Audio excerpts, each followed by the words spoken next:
Schmidt. Let me see this mic before we get started. Well, I can talk on this mic. Okay, so therefore, there was a screening process. She's absolutely correct. But my screening process was double booked.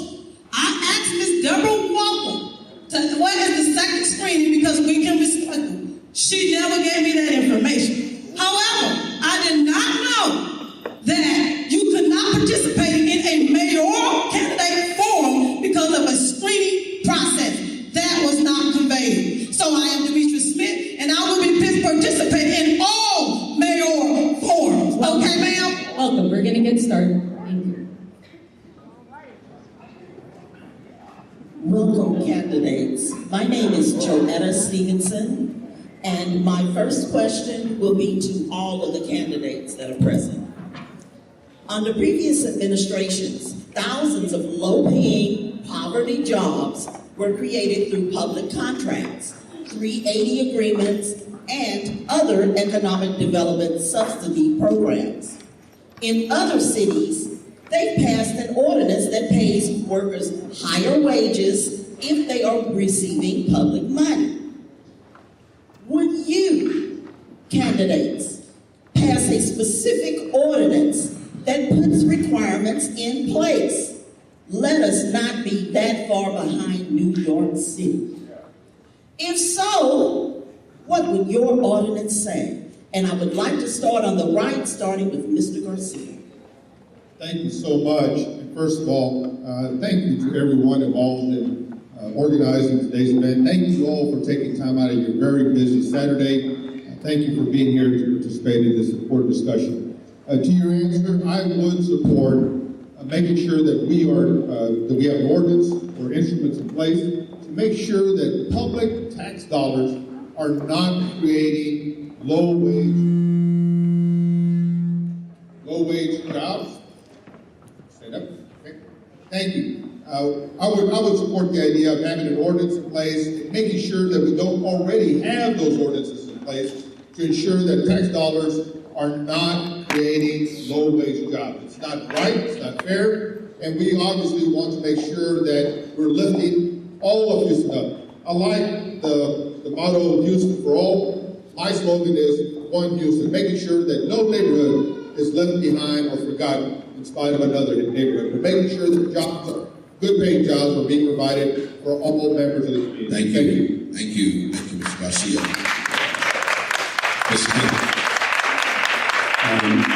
It's my pleasure that the vast majority of city work is covered by the prevailing wage, and so I'm not sure what you're talking about, but to the extent it's not under prevailing wage, I'd be in favor of it being under prevailing wage. Good morning. I think this is an enforcement issue. The city has contracts, the city has contracts that should be honored and be enforced to the letter of the contract. Creating another ordinance, I'm certainly in favor of that, but how about let's enforce the contracts that we currently have? The reason why we're not progressing on prevailing wages and being competitive with other cities in America is because the city fails to enforce the contracts as stated. And I think that that's the number one issue. Thank you. Thank you. Mr. Turner. Thank you very much. It's not just New York, but it's also cities like Austin. When they hand out 380 agreements, they also require that there be a livable or at least a prevailing wage. The city of Houston ought to do the same. There are many people who are doing having contracts with the city of Houston. They should be mandated to provide prevailing wage or livable wage along with the health and benefits as well. And then there are many people in this city, for example, who get the minimum wage, fast food, janitor, $7.25 an hour. I joined with SEIU the other day, asking that we increase that minimum wage even up to $15 an hour.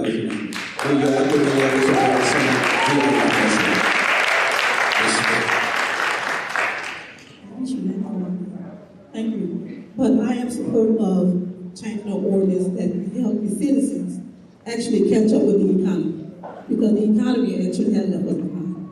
With higher food prices, higher gas prices, higher rent prices. Our average rent is about $1,700 a month.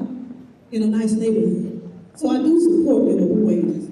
So the first thing on my agenda is to make sure we get people out of poverty, to get them above the income poverty threshold.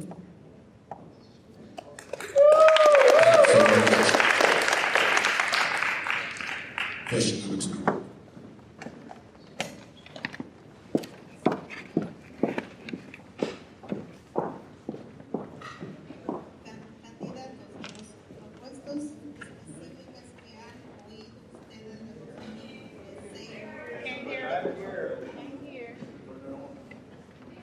Please speak loudly. Candidatos, de las propuestas específicas que han oído ustedes de los miembros de CEIM de Texas TAP acerca de los nuevos empleos, barrios con oportunidades, infraestructuras sólidas y los derechos de los estudiantes, ¿qué políticas específicas se va a comprometer usted a lograr dentro de sus primeros 100 días en el cargo como alcalde?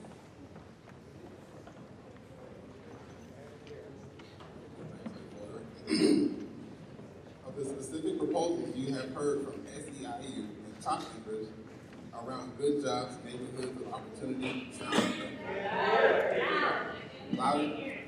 of specific proposals you have heard from SEIU and top members around good jobs, neighborhoods of opportunity, sound infrastructure, welcoming immigrants, what specific policies will you commit to working for and enacting within your first 100 days in office? Actually, we're going to start with Mr. King. Look, there's no question that we treat different neighborhoods differently in this city. And all you need to do is drive over the west side of town and you'll see that all over the place. I'm going to give you 2 examples of the kinds of things that are going on right now that have been voted on recently in City Hall. We're getting ready to spend $120 million of property tax money to put bus lanes in the richest neighborhood in the city of Houston, up and down Post Oak Boulevard. Now, what could you all do with $120 million in your neighborhoods? And here's the ironic thing: the businesses and the residents there don't even want the project. It's the real estate developers that want it. That's the kind of redirection of tax money that we need to do to make sure that all the neighborhoods are supported.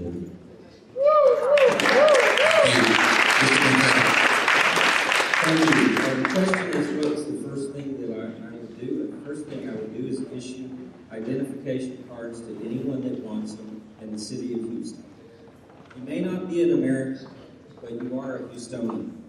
And that means you're under my care as your next mayor. So that's the first thing that I'll do, is issue ID cards. And we're going to get the economy moving by getting people out of the shadows and into good-paying jobs. I do support a $15 minimum wage, and minimum wage should never be where we strive to be. If minimum wage at any amount is $15 or it's $7, then that means that that's the starting point. That's not the ending point. If I have to think about a person that's in their mid-career or at the end of their career, and I'm concerned about their minimum wage, then that means your government has failed. It's failed. Thank you. Thank you.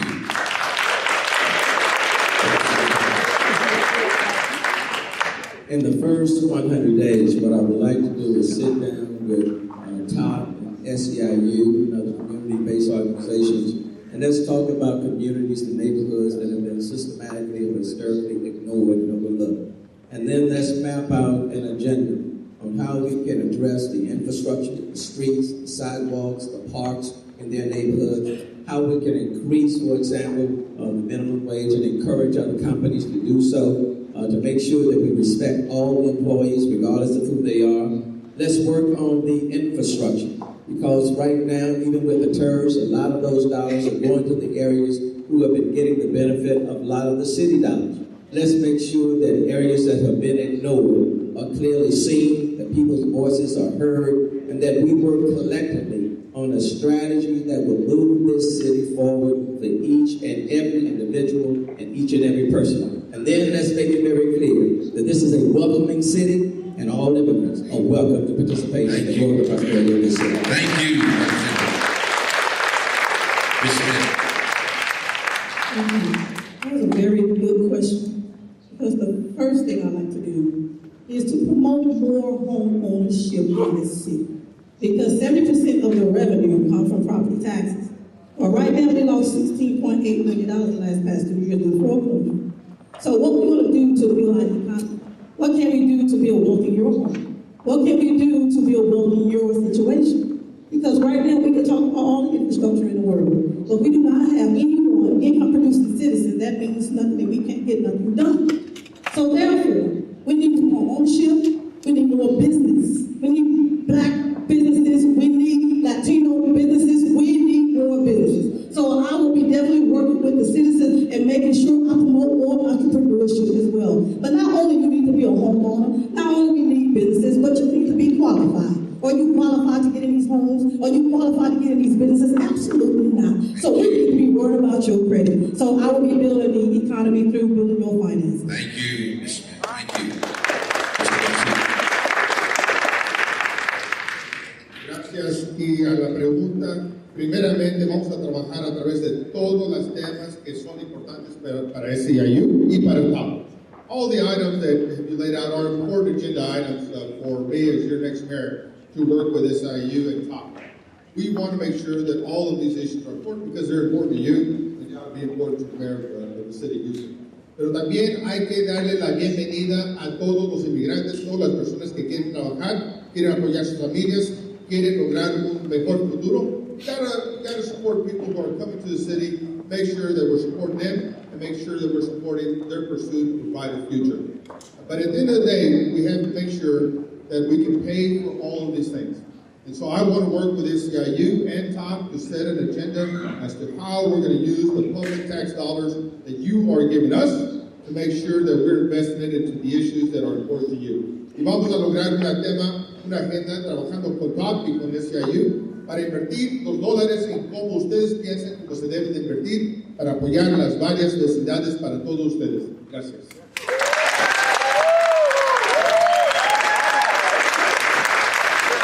We're moving right along, and we want to say that we are really on a tight schedule, and we thank our representatives, thank our candidates for their timely responses.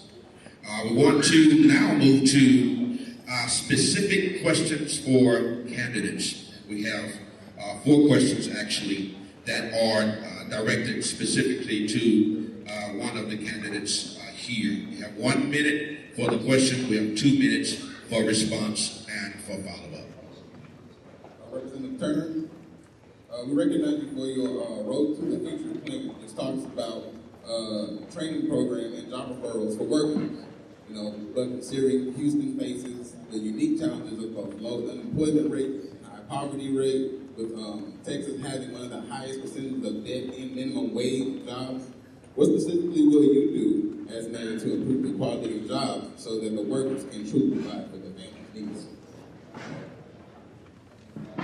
And the question is, how do we improve the quality of jobs? Number one, let me just first start off by saying that being a janitor or being a fast food worker in the city is a quality job, because people wouldn't get the service if it wasn't for the people cleaning up their rooms or people serving the food behind that counter. But making $7.25 is not enough to take care of one person, certainly not enough to take care of their family. And as mayor, I certainly would advocate to increasing that minimum wage, just like I stood with SEIU the other day. As mayor, I can stand with SEIU and TOP and say, let's increase that minimum wage up to $15. That's number one. Number two, we need workforce development programs. My Road to the Future essentially said that you have to provide people with skills. They need to be trained. Not everybody is going to go to college. There are some people going to finish from high school, but they need to be able to take care of their families. And so we utilize Lone Star Community College, Houston Community College, and San Jacinto Community College. We utilize the dollars coming from the Texas Department of Transportation, provide programs for road repair, street maintenance, transportation construction. You match them with the private sector, and then you get them working. You do 2 things. You fix the potholes in the streets right now, and at the same time, you provide people with the technical expertise. There are a lot of folks we're looking for auto technicians right now. We need to encourage people to utilize that. Plumbers, welders are making anywhere from $55,000 or more. We need to provide financial assistance so people can go to these community colleges, get the skills, get the training, and then get those jobs. The mayor can convene all of those stakeholders and bring them to the table. Bear in mind, I still live in one of those neighborhoods where a lot of jobs are needed. People are working. 24% of the people are working poor. Let's pay them more. Let's give them the jobs that they need. And let everybody participate in the growth and prosperity of this city.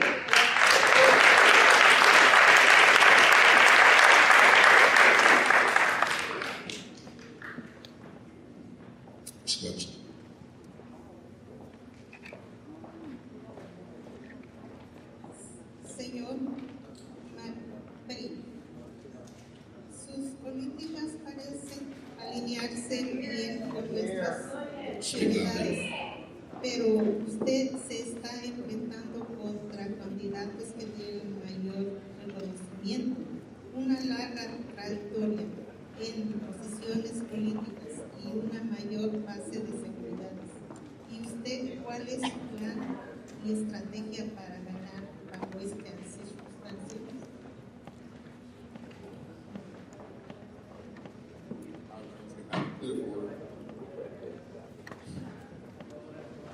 Your politics seems to align well with your priorities, but you are running an uphill battle against candidates who have more name recognition, long track records in office, and larger base support of you, of supporters than you. What is your plan and strategy to get to the finish line? Thank you. I appreciate the question. That's absolutely true. I'm not a career politician. I haven't run over and over again for this office. I haven't run for decades. I come from the private sector. I know how to create jobs. I know how to create wealth. I know how to lift countries out of poverty through my work with the United States Agency for International Development. I was a presidential appointee appointed by President Barack Obama for over 4 years. I traveled the world to bring peace and prosperity through economic development, and I served my country with great distinction. I am a businessman, and I know that the city must operate like a business. Even though that we are a service-related business, we have to serve the people of this city. And there's a sign inside City Hall chambers, City Council chambers, that says the people are the city. And I think it's time that we return to that saying. We always return back to where we began. And this city's great. I think that we have significant challenges ahead of us with the budget, with the city's finances, with infrastructure, with equality, with many, many other issues that are going to be facing the next mayor. It's deep, it's complex, and I understand what these issues are. So I think we need to get away from politicians. We need to get away from people that have, quite frankly, created the problem. And we need new solutions. We need solutions to 2015 problems with 2015 solutions. And the first step into solving problems is to admit that we have problems. So it's time to have a change. It's time for new leadership. I think that it's time for someone to come in that is not afraid to make tough decisions and not afraid of folks that have, quite frankly, caused the problem. Thank you.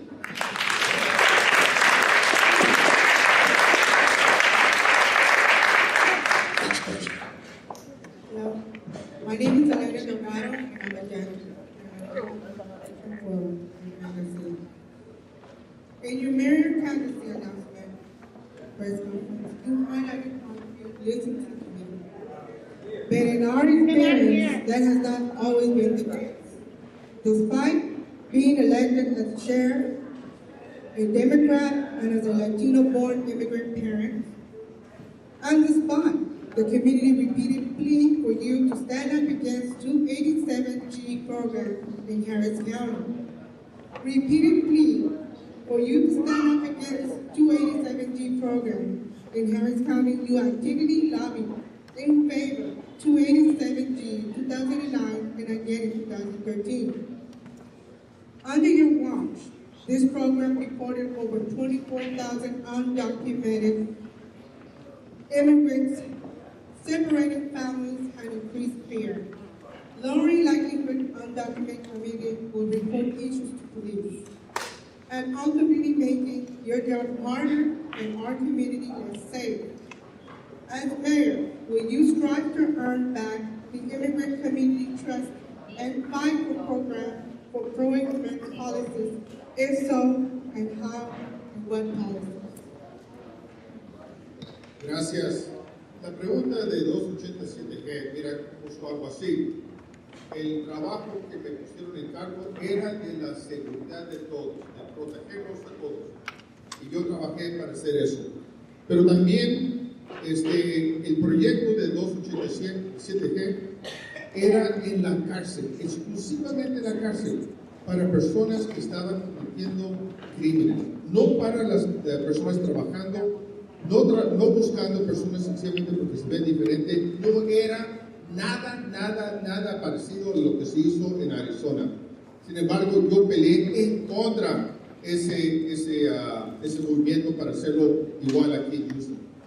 Pero también usé la voz como alguacil para hablar directamente con el presidente de los Estados Unidos, para hablar directamente con la secretaria de Protecciones de Fronteras y animarles con las preocupaciones y las quejas y las dudas del público aquí en Houston para hacer los cambios. Y yo pienso que los cambios que se han visto a través de DACA y DAPA y las órdenes ejecutivas del presidente, yo pienso que yo ayudé en mover esas políticas adelante.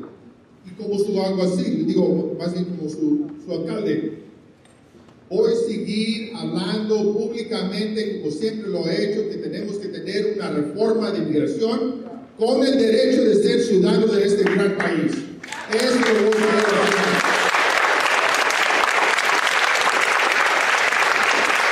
Recordando que mis padres son de México, mis hermanos de Chilangolandia, y hay que respetar a todos que quieren venir a trabajar duro y ganar un sueldo honestamente. Gracias.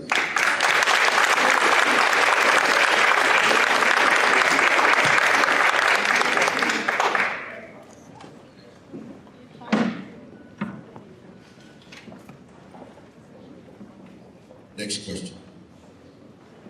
Thank you, Ms. Thank you. I'm not sure exactly what your answer was, but it must have been fantastic, judging by the applause. My question is directed to Mr. Bill King. Your main campaign message has centered around taking Houston back to the basics, promising you will improve the city's core services and presumably cut anything else. Considering Republicans on the state level have cut critical funding to our schools, health care, even roads are all underfunded, and considering that the burden of these cuts is passed on to the municipal level, which City of Houston programs and departments do you think fall outside of the core services that you would be willing to cut? For example, multi-service centers, home buyers assistance programs. Would you privatize these programs and services? If so, just where does that leave low-income families?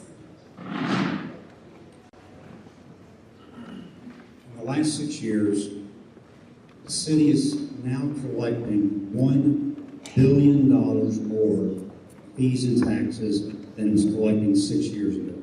$1 billion. This is not a question of resources, this is a question of how we're spending the resources. We organize municipal government to provide some very fundamental services, provide the infrastructure, provide streets, water and sewer systems, to pick up our garbage. And by the way, something that y'all don't have on your agenda that I would suggest ought to be there, public safety. Increasingly, I find that Houstonians don't feel safe in the city. We have a police department that candidly admits that it doesn't investigate the vast majority of crimes that are committed in the city. 30,000 burglaries and robberies were committed last year for which we did not find the person that committed that crime. And do you know who the majority of the victims of those crimes is? Frankly, it's not people that look like me. The city is failing in providing those basic services to Houstonians. And in the meantime, we've created a financial mess down there that's going to raise everybody's property taxes if we don't do something about it. We took in $1 billion more in the last 6 years, and yet we went $3.3 billion further in debt than we were 6 years ago. The city is projecting deficits off as far as you can see at $150 to $200 million. Now, if you want some specifics, I'll give you an example. I cannot imagine why the city of Houston is still in the crime lab business. I think we've pretty successfully demonstrated that's not one of our core competencies. Harris County has a brand new crime lab run by a medical doctor, international reputation, accredited by every certifying agency that you can. They're dying to have our business. And what do? We go off and set up a local government corporation to run a new crime lab on the theory that other entities are going to bring us their crime lab business. I don't think that's going to happen with the reputation that we've got. It's got a general counsel, an executive director, a chief financial officer, a PR person. Why do we need a PR person for the city's crime lab? Although maybe if you run one the way the city of Houston does, maybe you do need a PR person. Those are the kind of dual services I would eliminate and create the funds we need to get back to those. Thank you. Thank you. Thank you, Mr. Green.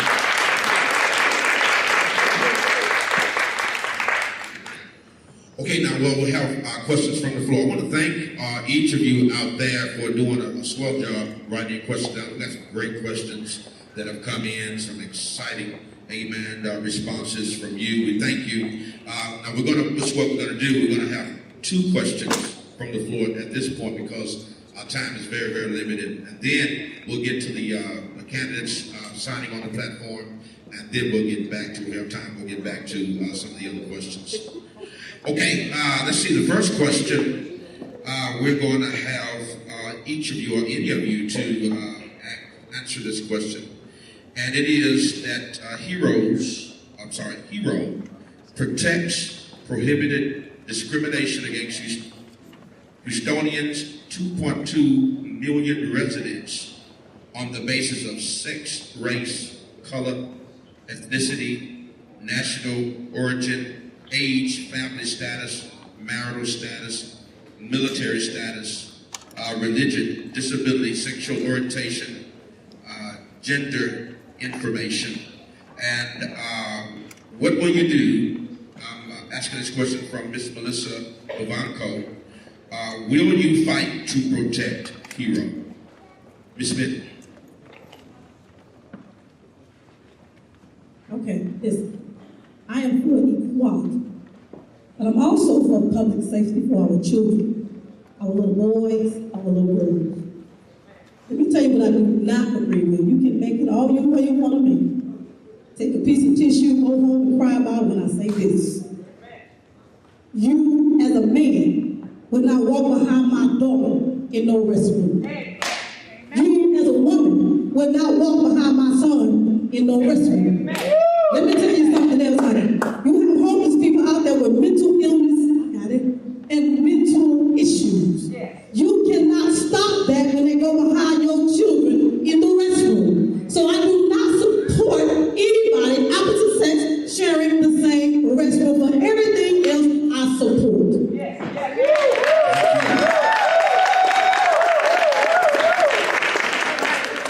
Any other takers on that particular question? Let me just say this. Houston is the most diverse city in the country. We are more diverse than the city of Mayoral. And within this city, you have people of all persuasions, all faith, sexual orientation, all of that. As the mayor, I just thought of myself, I supported the Hero ordinance before, I still support it now.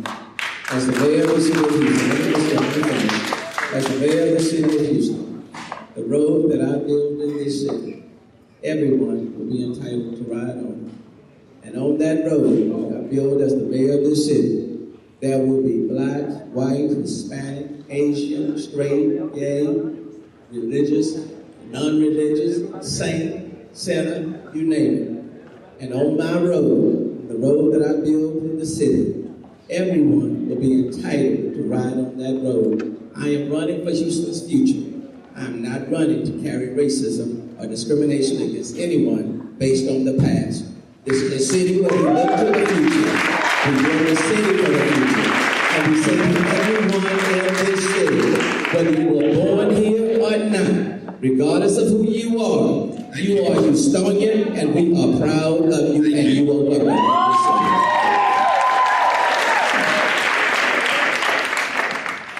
Thank you for this question, and it's one of the more complex issues that we're facing. And the answer to the question is, I will fight for heroes. I will fight to make sure that our city progresses in the right direction. I am not a lot of things. I am not black, but I fight for African Americans. I'm not gay, but I stand up for gay rights. I'm not an immigrant, but I stand up for immigrants' rights. I will move this city forward in the direction that it needs to be, where all Houstonians feel welcome. That's the city that I want to create. That's the city that we already are, and we must progress toward being a world-class city where everyone feels welcome. I will fight for Hero, and the first thing that was asked, the question was, what's the first thing you'll do? I'll fire the city secretary. That's the first thing that I'll do. Thank you.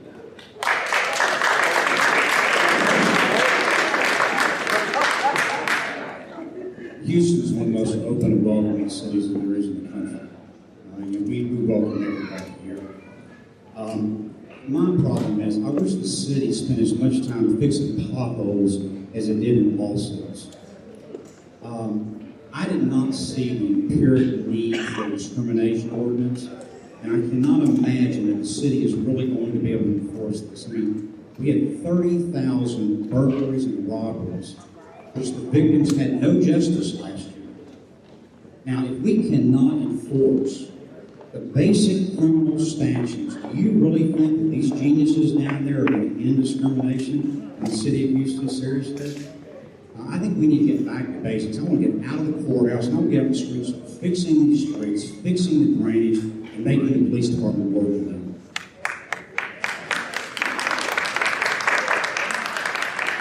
As a sheriff, President Bush signed a law requiring that in prisons and in jails, members of the LGBT community had to have certain rights and should be protected. A federal law that the President of the United States signed into law, President George W. Bush. And so for me, it was pretty simple that if prisoners ought to have those kinds of rights, why shouldn't law-abiding citizens have the same rights? I supported Hero because it was just, look, I have fought against crime, I have fought against discrimination, I have fought against injustices, I have fought for transparency, I have fought to make sure that people are included, I have fought to make sure that no neighborhoods are forgotten. And that's why One Houston means a lot of things. And One Houston means that we're going to work together as a community to move